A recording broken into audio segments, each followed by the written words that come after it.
So students, ഇന്ന് ഈ വീഡിയോയിൽ കൂടെ നിങ്ങൾക്ക് 5th പ്രോഗ്രാമാണ് കാണിക്കുന്നത്. 5th പ്രോഗ്രാം എന്ന് വെച്ചാൽ ഒരു നമ്പർ തന്നു കഴിഞ്ഞാൽ അത് പ്രൈം ആണോ അല്ലയോ എന്ന് ചെക്ക് ചെയ്യാനാണ്. അപ്പോൾ ഫസ്റ്റ് നമ്മൾ ജീനി എടുത്തിട്ട് പ്രോഗ്രാം ടൈപ്പ് ചെയ്തിട്ട് അത് സേവ് ചെയ്യുമ്പം എന്തെങ്കിലും നിങ്ങൾക്ക് ഇഷ്ടമുള്ളൊരു പേര് കൊടുക്കുക. പ്രോഗ്രാം 5 പ്രൈം എന്നാണ് ഞാൻ കൊടുത്തിരിക്കുന്നത്. .cpp എക്സ്റ്റൻഷൻ .cpp ഇട്ട് കൊടുക്കും. അത് കഴിഞ്ഞിട്ട് ഇനി നമുക്ക് എന്താണ് ഈ പ്രോഗ്രാമിൽ ചെയ്യുന്നത് അല്ലെങ്കിൽ ഇതിൻ്റെ ലോജിക്ക് എന്താണെന്ന് നോക്കാം. സോ ഫസ്റ്റ് ഇതിൻ്റെ അകത്ത് കുറച്ച് വേരിയബിൾസ് നമ്മൾ യൂസ് ചെയ്തിട്ടുണ്ട്. നം, ഐ, ഫ്ലാഗ് =1. ഇനി ഇത് എന്തിനു വേണ്ടിയിട്ടാണെന്ന് വെച്ചാൽ നമ്മൾ എൻ്റർ ചെയ്യുന്ന നമ്പർ, നമ്മളൊരു നമ്പർ എൻ്റർ ചെയ്യണമല്ലോ, അത് പ്രൈം ആണോ അല്ലയോ എന്ന് ചെക്ക് ചെയ്യാനായിട്ട്. അപ്പോൾ ആ എൻ്റർ ചെയ്യുന്ന നമ്പർ സ്റ്റോർ ചെയ്യാൻ വേണ്ടിയിട്ടാണ് നം എന്ന് പറഞ്ഞ വേരിയബിൾ. പിന്നെ നമ്മൾ ഫോർ ലൂപ്പ് ഉപയോഗിക്കുന്നുണ്ട്. അപ്പോൾ അതിൻ്റെ ലൂപ്പ് കൺട്രോൾ ചെയ്യാനുള്ള വേരിയബിളാണ് ഐ. പിന്നെ ഒരു വേരിയബിളാണ് ഫ്ലാഗ്. ഈ ഫ്ലാഗിൻ്റെ വാല്യൂ ഇനീഷ്യലി നമ്മൾ 1 എന്നാണ് സെറ്റ് ചെയ്യുന്നത്. എപ്പോഴെങ്കിലും നമ്മളൊരു നമ്പറിനെ ഡിവൈഡ് ചെയ്യുമ്പോൾ ഡിവിസിബിലിറ്റി വരുന്നുണ്ട്, 0 അതിൻ്റെ റിമൈൻഡർ കിട്ടുന്നതെങ്കിൽ അതിന് ഫാക്ടേഴ്സ് ഉണ്ടെന്നാണ്. അപ്പോൾ അങ്ങനെ വരുമ്പോൾ ഈ ഫ്ലാഗിൻ്റെ വാല്യൂ നമ്മൾ 0 ആയിട്ട് സെറ്റ് ചെയ്യണം.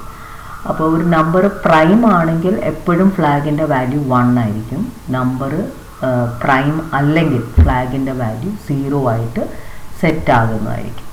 അപ്പോൾ അതിന് വേണ്ടിയിട്ടുള്ള ഒരു പ്രോഗ്രാമാണ് നമ്മൾ നോക്കാൻ പോകുന്നത്. അപ്പോൾ ഇതിൻ്റെ അകത്ത് ഒരു എക്സ്ട്രാ ഒരു ഇതുകൂടെ തന്നിട്ടുണ്ട്. നമ്മൾ എൻ്റർ ചെയ്യുന്ന നമ്പർ <= 1 ആണോ, അതായത് ഒന്നെങ്കിൽ 1 അല്ലെങ്കിൽ 0 അല്ലെങ്കിൽ നെഗറ്റീവ് നമ്പേഴ്സ് ഒക്കെയാണ് നമ്മൾ നമ്പറായിട്ട് എൻ്റർ ചെയ്യുന്നതെങ്കിൽ എപ്പോഴും ഫ്ലാഗിൻ്റെ വാല്യൂ എന്തായിരിക്കും? 0 ആയിരിക്കും. അപ്പം it means that it is not a prime number. ഫ്ലാഗിൻ്റെ വാല്യൂ 0 ആവുന്ന എപ്പോഴാണ്? പ്രൈം അല്ലാത്തപ്പോൾ. അപ്പോൾ 1ഓ 0യോ അല്ലെങ്കിൽ നെഗറ്റീവ് സംഖ്യ ഒക്കെ കൊടുക്കുകയാണെങ്കിൽ അത് നമുക്ക് ഫ്ലാഗ് 0 ആയിട്ട് സെറ്റ് ചെയ്യാൻ വേണ്ടിയിട്ടാണ് കൊടുത്തിരിക്കുന്നത്. അപ്പോൾ അത് പ്രൈം അല്ല എന്നാണ് കണക്കാക്കുന്നത്. പക്ഷേ ഇതിൻ്റെ ആവശ്യമില്ല, ഇത് നിങ്ങളങ്ങ് ഒഴിവാക്കിയാലും കുഴപ്പമില്ല. അപ്പോൾ നമ്മൾ ഒഴിവാക്കാനാണ് ഉദ്ദേശിക്കുന്നതെങ്കിൽ ഈ ഇഫ് നം <= 1 ഫ്ലാഗ് =0 എൽസ് തൊട്ട് ഉള്ള നമ്മൾ മൊത്തം ഒഴിവാക്കിയിട്ട് ഇവിടുത്തെ ഒരു ബ്രാക്കറ്റും കൂടെ ഒഴിവാക്കണം. ലാസ്റ്റിലത്തെ ഒരു ബ്രാക്കറ്റ് അതും കൂടെ ഒഴിവാക്കി കഴിഞ്ഞാൽ ഈ പ്രോഗ്രാം വർക്ക് ചെയ്യും. അതൊരു എക്സ്ട്രാ ചെക്കിംഗ് ആണെന്നേ ഉള്ളൂ. നിങ്ങൾക്ക് പരീക്ഷയ്ക്ക് പഠിക്കാൻ വേണ്ടിയിട്ട് അത് നമ്മൾ ഒഴിവാക്കുന്ന ആയിരിക്കും നല്ലതെന്ന് തോന്നുന്നു. അപ്പോൾ അത് കഴിഞ്ഞിട്ട് ഇതാണ് നമ്മളുടെ ലോജിക്ക്. ഒരു സംഖ്യേനെ നമ്മൾ പ്രൈം ആണോ അല്ലയോ എന്ന് ചെക്ക് ചെയ്യാൻ വേണ്ടിയിട്ട് നമ്മൾ ചെയ്യേണ്ടത് എന്താണെന്ന് വെച്ചാൽ, നമുക്കിപ്പോൾ തന്നിരിക്കുന്ന സംഖ്യ അതായത് 10, അതായത് നമ്മളുടെ നമ്മിൻ്റെ വാല്യൂ 10 ആണ്. അപ്പോൾ ആ നമ്മിനെ നമ്മൾ ഡിവൈഡ് ചെയ്ത് നോക്കണം, അതിന് ഫാക്ടേഴ്സ് ഉണ്ടോ എന്ന് നോക്കണം. അപ്പോൾ നമ്മൾ ഡിവൈഡ് ചെയ്ത് നോക്കേണ്ടത് ഏത് സംഖ്യ തൊട്ടാണ്? 2 തൊട്ട് 2 വെച്ച് ഡിവൈഡ് ചെയ്യണം, 3 വെച്ച് ഡിവൈഡ് ചെയ്യണം. അങ്ങനെ the number should be divisible by 1 and itself. 10 വരെ 10 വെച്ച് ഡിവിസിബിൾ ആയിരിക്കണം. അപ്പോൾ അങ്ങനെ ആണെങ്കിൽ മാത്രമേ അതിനെ പ്രൈമായിട്ട് കരുതത്തുള്ളൂ. പക്ഷേ റൂൾ അനുസരിച്ചിട്ട് നമ്മൾ ആ സംഖ്യേനെ 2 തൊട്ട് 10 വരെ ഡിവൈഡ് ചെയ്യേണ്ട ആവശ്യമില്ല. ആ സംഖ്യയുടെ 10 എന്ന് പറഞ്ഞ നമ്പറുടെ പകുതി വരെ പോയാൽ മതി. അപ്പം 10ൻ്റെ പകുതി എത്ര? 5 അല്ലേ? അപ്പോൾ 5 വരെ ഡിവൈഡ് ചെയ്ത് നോക്കിയാൽ മതി. അപ്പോൾ 2 തൊട്ട് 5 വരെ ഡിവൈഡ് ചെയ്ത് നോക്കുക. 10നെ നമ്മളുടെ തന്നിരിക്കുന്ന സംഖ്യേനെ ഡിവൈഡ് ചെയ്ത് നോക്കിയിട്ട് എപ്പോഴെങ്കിലും അതിന് ഫാക്ടേഴ്സ് വരുവാണെങ്കിൽ അതൊരു പ്രൈം നമ്പർ ആയിരിക്കത്തില്ല. ഫാക്ടേഴ്സ് വരുന്ന എപ്പോഴാണ്? ഡിവിസിബിൾ ചെയ്യുമ്പോൾ റിമൈൻഡർ 0 ആണെങ്കിൽ ഫാക്ടറാണത്. അപ്പം റിമൈൻഡർ എടുക്കുമ്പോൾ 0 വരുന്ന കേസ് ഏതെങ്കിലും ഉണ്ടെങ്കിൽ ഫ്ലാഗ് എന്തായിട്ട് സെറ്റ് ആവണം? 0 ആയിട്ട് സെറ്റ് ആവണം. അല്ലെങ്കിൽ ഫ്ലാഗ് എപ്പോഴും എന്തായിരിക്കും? 1 ആയിട്ട്. അപ്പോൾ ഇനീഷ്യലി നമ്മൾ ഫ്ലാഗ് 1 ആയിട്ടാണ് സെറ്റ് ചെയ്യുന്നത്. അപ്പോൾ നമ്മളുടെ നമ്പറിനെ നമ്മൾ പകുതിയാക്കുന്നു, അതായത് പകുതി ആക്കുകയല്ല, പകുതി വരെയാണ് നമുക്ക് ഡിവൈഡ് ചെയ്ത് നോക്കേണ്ടത്. അപ്പോൾ 10നെ 2 വെച്ച് ഡിവൈഡ് ചെയ്ത് കഴിഞ്ഞാൽ പകുതി 5. അപ്പോൾ നമ്മൾ ആദ്യമേ 10നെ 2 വെച്ച് ഡിവൈഡ് ചെയ്യണം. അപ്പോൾ റിമൈൻഡർ 0 ആയിരിക്കും, ഫ്ലാഗ് 0 ആയിട്ട് സെറ്റ് ആവും. പിന്നെ 10നെ 3 വെച്ച് ഡിവൈഡ് ചെയ്യണം, അപ്പോൾ റിമൈൻഡർ 0 അല്ല. 4 വെച്ച് ഡിവൈഡ് ചെയ്യണം, റിമൈൻഡർ 0 അല്ല. 5 വെച്ച് ഡിവൈഡ് ചെയ്യുമ്പോഴും റിമൈൻഡർ എന്താകും? 0 ആകും. അപ്പോൾ ഫ്ലാഗ് 0 ആകും. 5 വരെ നോക്കിയാൽ മതി. അത് കഴിഞ്ഞിട്ട് ലൂപ്പിൽ നിന്ന് പുറത്ത് വന്നിട്ട് നമ്മൾ എന്ത് ചെക്ക് ചെയ്യണം? ഫ്ലാഗിൻ്റെ വാല്യൂ 1 ആണെങ്കിൽ അത് പ്രൈം ആയിരിക്കും. ഫ്ലാഗിൻ്റെ വാല്യൂ എപ്പോഴെങ്കിലുമൊക്കെ 0 സെറ്റ് ആവുന്നുണ്ടെങ്കിൽ അത് നോട്ട് പ്രൈം ആയിരിക്കും. അപ്പോൾ അത് എന്നുള്ള പ്രോഗ്രാമാണ് ഈ എഴുതിയിരിക്കുന്നത്. അതാണ് ഇവിടെ കാണിച്ചിരിക്കുന്നത്. i = 2 തൊട്ട് എവിടം വരെ?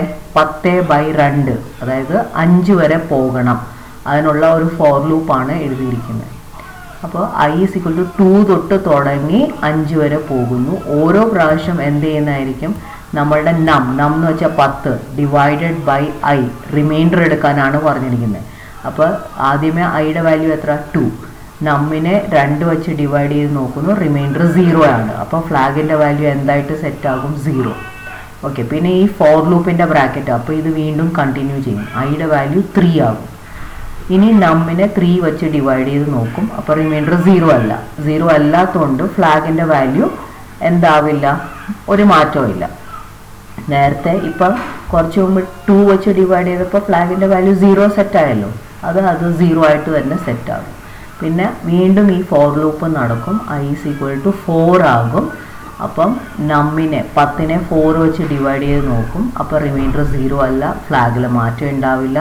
വീണ്ടും i = 5 ആകും. 5 ആകുമ്പം നം %i 10നെ 5 വെച്ച് ഡിവൈഡ് ചെയ്യുമ്പോൾ റിമൈൻഡർ 0 ആകും. അപ്പോൾ ഫ്ലാഗിൻ്റെ വാല്യൂ ഒന്നോടെ 0 ആകും. ഇനി നമ്മൾ വീണ്ടും നോക്കുമ്പം 6 ആകുമ്പോഴത്തേക്ക് ഇത് നമ്മൾ വീണ്ടും ചെക്ക് ചെയ്യേണ്ട കാര്യമില്ല, കാരണം കണ്ടീഷൻ ഫോൾസ് ആകും. i 6 <= 5 അല്ലല്ലോ. അപ്പോൾ ലൂപ്പിൽ നിന്ന് പുറത്ത് വരും. ലൂപ്പിൽ നിന്ന് പുറത്ത് വന്നിട്ട് ഇവിടെ എന്ത് ചെക്ക് ചെയ്യും? ഫ്ലാഗിൻ്റെ വാല്യൂ 1 ആണോ? ഇപ്പോൾ നമ്മളുടെ ഫ്ലാഗ് എന്തായിട്ട് സെറ്റ് ആയിട്ടുണ്ട്? 0 ആയിട്ട് സെറ്റ് ആയിട്ടുണ്ട്. അപ്പോൾ ഫ്ലാഗിൻ്റെ വാല്യൂ 1 ഒന്നല്ലാത്തതുകൊണ്ട് എന്ത് പ്രിൻ്റ് ചെയ്യും? Number is not prime. അപ്പോൾ 10 നമ്പർ ഇസ് നോട്ട് പ്രൈം എന്ന് പ്രിൻ്റ് ചെയ്യുന്നത്. ഓക്കെ, ഇനി അത് കഴിഞ്ഞിട്ട് ഇപ്പോൾ ഫോർ എക്സാമ്പിൾ നമ്മൾ നമ്പർ ഇൻപുട്ട് ചെയ്യുന്ന നമ്പർ 13 ആണെന്ന് വിചാരിക്കാം. അപ്പോൾ 13 ആണെങ്കിൽ എത്ര വരെ ഡിവൈഡ് ചെയ്ത് നോക്കണം? 13/2. 13/2 ആകുമ്പോൾ 6 വരെ. സോ 2 തൊട്ട് 6 വരെ നമ്മൾ ആ സംഖ്യേനെ 13 എന്ന് പറഞ്ഞ സംഖ്യേനെ ഡിവൈഡ് ചെയ്ത് നോക്കണം. അപ്പോൾ നമ്മൾ നോക്കുമ്പോൾ 13നെ ആദ്യമേ 2 വെച്ച് ഡിവൈഡ് ചെയ്യുമ്പോൾ റിമൈൻഡർ 0 ആവത്തില്ല. 13നെ 3 വെച്ച് ഡിവൈഡ് ചെയ്യുമ്പോൾ റിമൈൻഡർ 0 ആവത്തില്ല. 13നെ 4 വെച്ച് ചെയ്യുമ്പം ആവില്ല. 13നെ 5 വെച്ച് ചെയ്യുമ്പോൾ ആവില്ല. 13നെ 6 വെച്ച് ചെയ്യുമ്പോഴും ആവില്ല. അപ്പോൾ ഒരു പ്രാവശ്യം പോലും ഫ്ലാഗിൻ്റെ വാല്യൂ എന്താകുന്നില്ല? 0 ആകുന്നില്ല. ഫ്ലാഗിൻ്റെ വാല്യൂ എന്തായിട്ട് തന്നെ ആയിരിക്കും സെറ്റ് ആവുന്നത്? 1 ആയിട്ട് തന്നെ ആയിരിക്കും സെറ്റ് ആവുന്നത്. അപ്പോൾ ഇവിടെ 6 പ്രാവശ്യം ചെയ്തതിന് ശേഷം ലൂപ്പിൽ നിന്ന് പുറത്ത് വരുമ്പം ചെക്ക് ചെയ്യുമ്പം ഫ്ലാഗിൻ്റെ വാല്യൂ 1 ആണോ എന്ന് ചെക്ക് ചെയ്യുമ്പം എന്തായിരിക്കും? 1 ആണ്. അപ്പോൾ എന്ത് പ്രിൻ്റ് ചെയ്യും? Number is prime. അപ്പോൾ 13 ആണ് നമ്മൾ ഇൻപുട്ട് ചെയ്ത് കൊടുക്കുന്ന സംഖ്യയെങ്കിൽ എന്ത് പ്രിൻ്റ് ചെയ്യുന്നതായിരിക്കും? നമ്പർ ഇസ് പ്രൈം എന്ന് പ്രിൻ്റ് ചെയ്യുന്നതായിരിക്കും.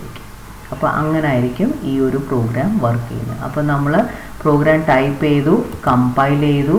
അപ്പം കമ്പൈലേഷൻ ഫിനിഷ് സക്സസ്ഫുള്ളി വന്നു. ഇനി ബിൽഡ് ചെയ്തു, അപ്പോഴും എറർ ഇല്ല. ഇനി നമ്മൾ റൺ ചെയ്യണം. റൺ ചെയ്യുമ്പം എൻ്റർ എ നമ്പർ ചോദിക്കും. നമ്മളപ്പോൾ ഇപ്പോൾ ഫോർ എക്സാമ്പിൾ 10 ആണ് കൊടുക്കുന്നതെങ്കിൽ നമ്മൾ ആ പറഞ്ഞ സ്റ്റെപ്സ് എല്ലാം ഉള്ളിൽ വർക്ക് ചെയ്യുന്നതായിരിക്കും. എന്നിട്ട് എന്ത് പ്രിൻ്റ് ചെയ്യും? നമ്പർ ഇസ് നോട്ട് പ്രൈം എന്ന് പ്രിൻ്റ് ചെയ്യും. ഇനി നമുക്ക് ഫോർ എക്സാമ്പിൾ 13 എന്ന് പറഞ്ഞ സംഖ്യ ചെക്ക് ചെയ്ത് നോക്കണമെങ്കിൽ വീണ്ടും ഈ പ്രോഗ്രാം റൺ ചെയ്യണം. എന്നിട്ട് 13 കൊടുക്കുക. അപ്പം അത് പ്രോഗ്രാം റൺ ചെയ്യുമ്പോൾ എന്ത് കാണിക്കും? Number is prime. അപ്പോൾ നമ്മളുടെ ഔട്ട്പുട്ട് കറക്റ്റാണ്. Okay, this is the working of that particular programme.